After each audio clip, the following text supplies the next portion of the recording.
É uma satisfação ter a oportunidade de falar um pouco aqui a vocês nessa discussão sobre desafios para a educação no estado de São Paulo, nos municípios do estado de São Paulo. O primeiro ponto que eu queria destacar é que uma coisa muito importante da gente ter em mente quando a gente fala da educação é que às vezes a gente tem a tendência de tentar simplificar o problema e colocar uma parte da educação contra a outra. Dizer, tem que fazer só essa parte aqui porque a outra nós não damos conta de fazer. Só os primeiros 9 anos, enquanto não fizer isso, não podemos mexer no resto. Mas o problema é que na vida real não é desse jeito, porque os municípios, o estado de São Paulo e o Brasil estão funcionando. E para funcionar, precisa ter os 9 primeiros anos de educação muito melhores e muito mais abrangentes do que tem hoje, mas precisa também ter técnico, engenheiro, médico, advogado para fazer funcionar o país e funcionar os municípios e funcionar o desenvolvimento e atender as pessoas. Então, esse primeiro ponto, eu acho que introduz uma complexidade que a gente precisa ter atenção para ela na discussão do assunto, porque na administração municipal, diariamente, esse tipo de desafio estará presente. Quer dizer, ao mesmo tempo que você tem que achar um jeito de aumentar a arrecadação do município para o ano seguinte, você tem que achar um jeito de educar melhor as crianças que vão nas primeiras 9 séries. Então esse é um primeiro ponto que eu acho que nós precisamos ter em mente, porque senão, nem mesmo quando houver oportunidades de desenvolvimento, por exemplo, às vezes vem uma empresa grande e se instala no município. Há uns anos atrás nós tivemos isso ali nas redondezas de Campinas, o presidente da empresa me contou isso. Se instalou num município ali perto de uma empresa, gerar muitos empregos. Daí há uns anos ele falou para mim, puxa Brito, nós pusemos a empresa aqui achando que íamos gerar emprego nesses municípios menores, mas não tem ninguém capaz de preencher os requisitos de qualificação ali. O resultado é que todo mundo que trabalha na minha empresa vem de Campinas, mesmo que tenha posto em outro lugar. Então esse é um primeiro um sinal do tamanho do desafio. O segundo sinal importante é que desses 65% de jovens que frequentam o ensino médio, e alguns deles frequentam o ensino técnico, quando eles se apresentam para aquele exame que vai ver o aprendizado, se eles aprenderam o que deveriam ter aprendido, só 5% recebem a classificação que diz que eles sabem o que era para saber naquela série escolar.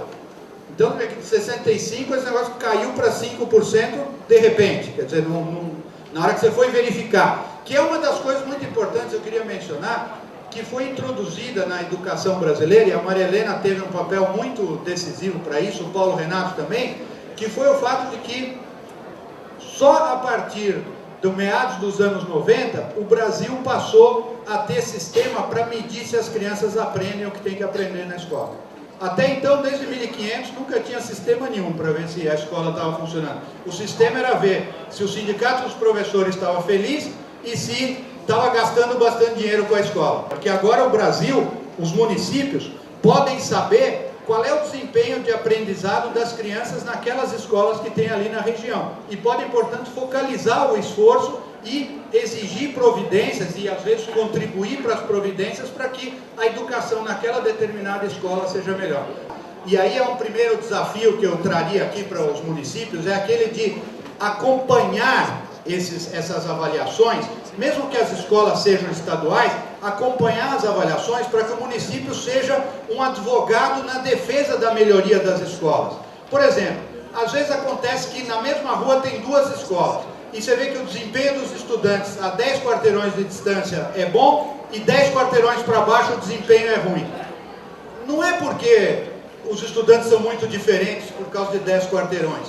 Tem alguma coisa na administração da escola que vai fazer ela ser diferente. O município precisa prestar atenção nisso, tanto quanto os pais das crianças precisam prestar atenção nisso. Agora, o município tem uma capacidade institucional para fazer isso, que é maior do que dos pais das crianças.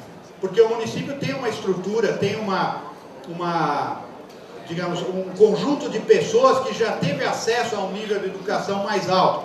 Porque isso traz um outro desafio muito importante da educação brasileira, que é o seguinte: como o Brasil é um país onde as gerações mais antigas tiveram pouca chance de ir na escola, hoje nós estamos vendo uma situação em que os filhos têm mais educação do que os pais.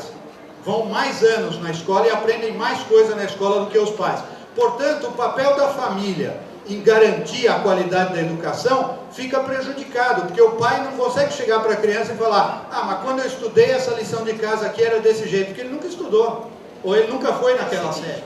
Para haver desenvolvimento econômico e social nos municípios, vocês vão precisar de ter mais capacidade de formar pessoas bem educadas e bem qualificadas no nível do ensino médio, no nível do ensino técnico profissionalizante e no nível do ensino superior tecnológico. Esses são os 3 gargalos que tem hoje no estado de São Paulo e no Brasil. Esses são gargalos que só poderão ser vencidos por uma colaboração adequada entre o município, o estado e a União. A maior parte da conta disso, dos cheques, vai ser assinado pelo estado, porque constitucionalmente é um investimento que é o estado que tem que fazer. Agora, a qualidade do investimento será muito melhorada se os municípios ajudarem o estado a identificar qual é o foco, qual é o setor, de que jeito que tem que fazer o investimento para maximizar as oportunidades locais de desenvolvimento econômico e de desenvolvimento social. Muito obrigado.